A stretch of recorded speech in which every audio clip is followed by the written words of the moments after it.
Благодарам. По имено тоа е самата суштина на активната блокада за народот да се изјасни што мисли за ова, затоа и цело време бараме Ако е тоа суштината, поднесете. Добро, тоа е, пошто суштината е избори. Повели, тоа е процедуралното во репликата. Повели. Добро.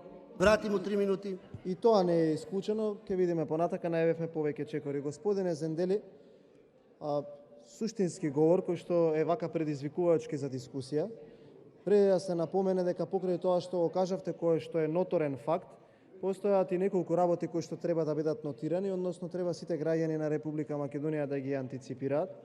Првото е дека навистина е загрижувачки тоа што за 30 дена 1300 денари се потребни повеќе за да се помине месецот.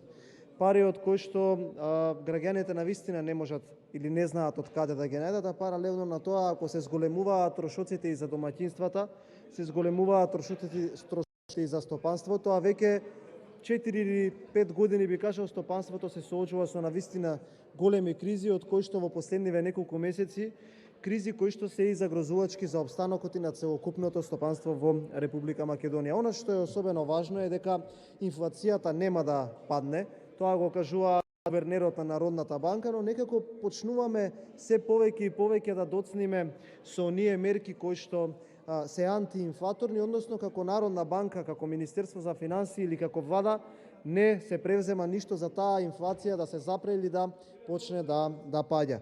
Она што е исто така ноторен факт е дека стандардот на вистина паѓа опасно и дека се поголем дел од македонските семејства и домаќинства почнуваат да скокаат еден оброк дневно, односно за оброк го сметаат лепи уште нешто така елементарно, што е уште повеќе загрижувачки дека прагот на сиромаштијата во Република Македонија е највисок во Балканот, односно од вработените, што е повеќе загрижувачки од самиот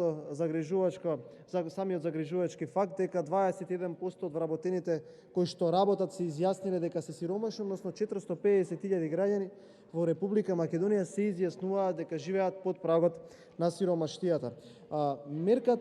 Мерките кои што оваа влада ги произнесува не го даваат резултатот.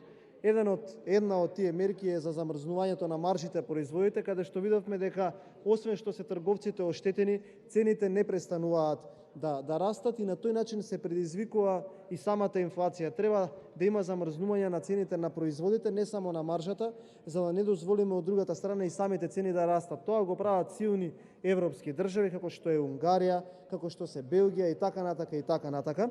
Но она што е уште повеќе важно е дека ние како влада треба да почнеме ден поскоро да се припремаме за зимата.